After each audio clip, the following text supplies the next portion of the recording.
কেমনে ধরিতাম হৃদে রাধার প্রেমের মহিমা প্রেম রস সীমা জগতে জানা তোকে। মহাজন বলল শোনো, বলি কে জানা তোরে,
যদি গৌরাঙ্গ না হইত কেমনে হইত,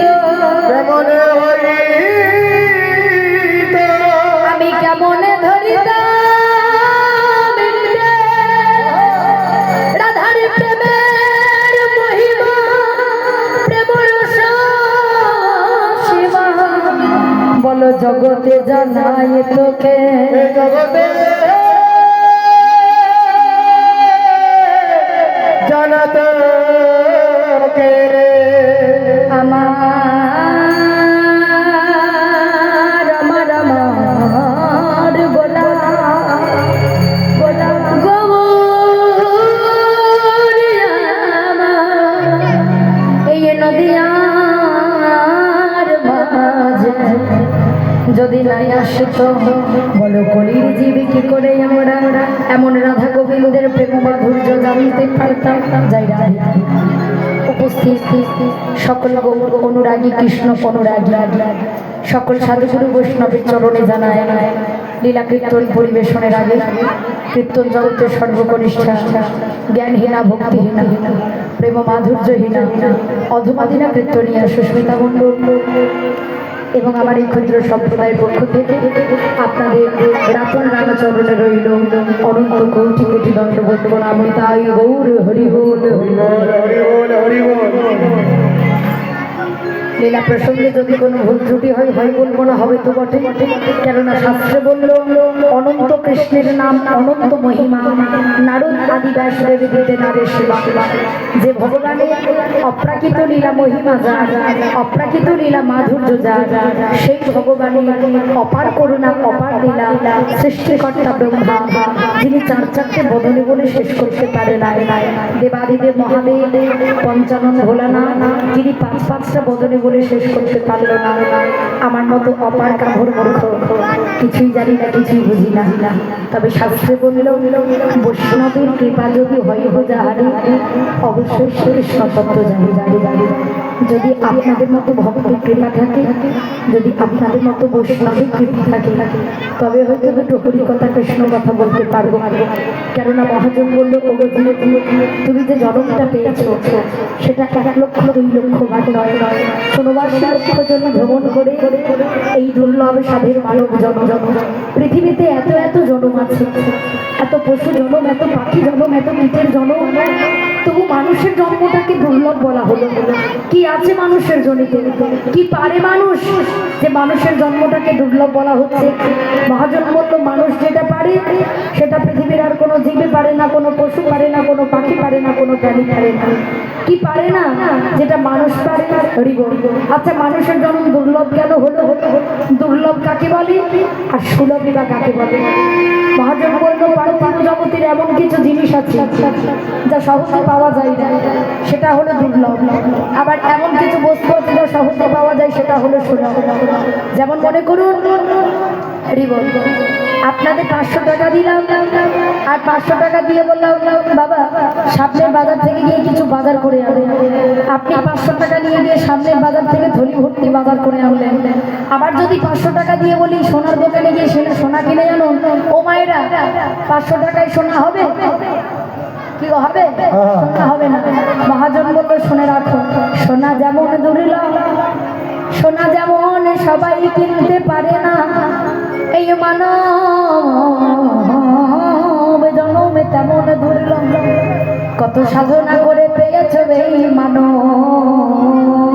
জন্ম, যে জন্মে হরি বলার মতো বদন পেয়েছ, যে জন্মে এমন ভক্ত সঙ্গ করার এমন দেহ পেয়েছ, কিন্তু হেলাই হারাইয়া দিও না। আচ্ছা, তুমি যে বলছো মানুষের জন্ম দুর্লভ, কিন্তু ভেবে দেখেছো মানুষ যা পারে, মানুষের জন্ম দুর্লভ কেন বলছো? আরে মানুষ যা পারে বনের পাখিরা সেটা করতে পারে। মানুষ সকালবেলা হলে যে যার মতো কর্ম করে, কেউ চাষবাস, কেউ চাকরি বাকরি, কেউ ব্যবসা বাণিজ্য, কেউ পশুপালন, যে যার মতো কর্ম করে ঘুরে বেড়ায় দুটো খাবারের জন্য। মহাজন বলল মানুষ যেমন সকালবেলা হলে নিজের কর্ম করার জন্য ঘুরে বেড়ায়, বনের পাখিরাও কিন্তু সকালবেলা হলে গাছে সে গাছে মেদাল মেদাল করে ঘুরে নানা পৃথিবীময় ঘুরে দুটো খাবার জোগাড় করে এনে নিজে বাসার মধ্যে রাখে সংসার প্রতিপালন করার জন্য। তাহলে মানুষ যা করে বনের পাখিরা সেটা করে। মানুষ দিনের পর দিন অর্থ উপার্জন করে বলে ও গোবিন্দ আর কাঁচা বাড়িতে থাকতে ভালো লাগে না, যদি একটা পাকা বাড়ি তৈরি করা যেত। মায়েরা পাকা বাড়ি কি দিয়ে তৈরি হলো? কি দিয়ে তৈরি হয়? রড, পাথর, ইট, বালি, সিমেন্ট এসব দিয়ে ঘর বাড়ি তৈরি হয়। মহাজন বলছে তুমি কি আর বাসা তৈরি করো? তোমার চাইতে বনের পাখিরা আরো ভালো বাসা বাঁধে। পাখির বাসা দেখেছে বাবুই পাখির বাসা, কিন্তু পাখির বাসার মধ্যে রড, পাথর, ইট, বালি, সিমেন্ট থাকে না। বাবুই পাখি বাসা বাঁধে খড়কুটো, গাছের পাতা, এসব দিয়ে বাসা বাঁধে। তাহলে মানুষ যা করে বনের পাখিরা সেটা করে।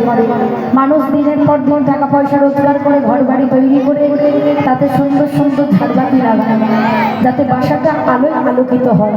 মহাজন বলল তুমি যেমন তোমার বাসার মধ্যে ঝাড়বাতির ব্যবস্থা করো, বনের পাখিরাও কিন্তু তাদের বাসার মধ্যে ইলেকট্রিসিটির ব্যবস্থা রাখে।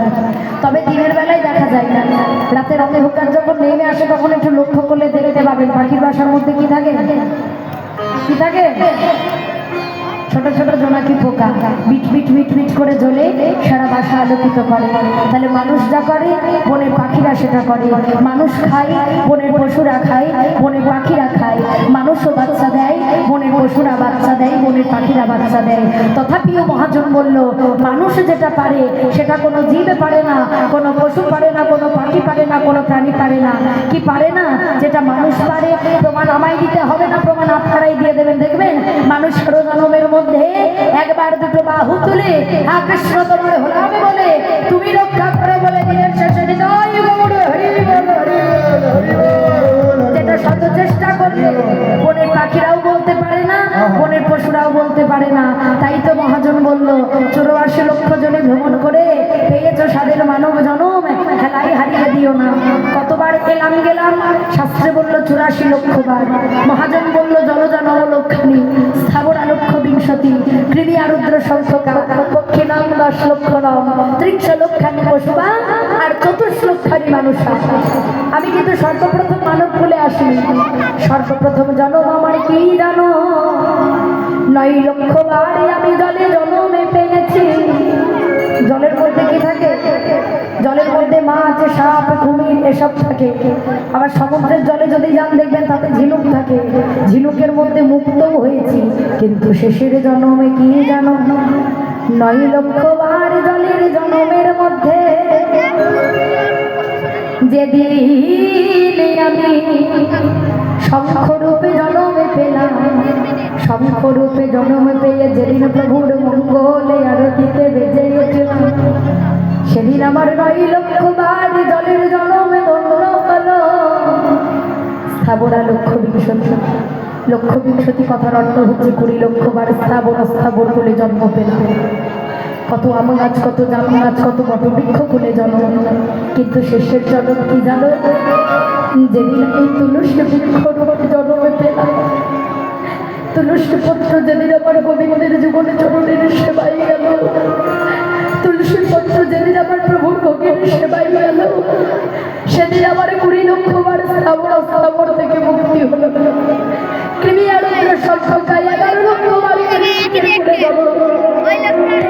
কিন্তু শেষের জন্ম যেদিন আমি মৌমাছির রূপে জন্ম পেলাম, ফুলের মধু সঞ্চয় করে যেদিন গোবিন্দ চরণে নিবেদন করতে পারলাম, সেদিন আমার 11 লক্ষ বার কীটের জন্ম ধন্য হলো। পক্ষী নাম 10 লক্ষ নাম, পাখি কুলে 10 লক্ষ বার। কিন্তু শেষের জন্ম যেদিন আমি ময়ূর পাখি রূপে জন্ম পেলাম, ময়ূরের পুচ্ছ যেদিন আমার প্রভুর মস্তকের চূড়ায় গেল, সেদিন আমার পাখি জন্ম ধন্য হলো। 30 লক্ষানি পশু বা 30 লক্ষ বার পশু কুলে জন্ম। কত কুকুর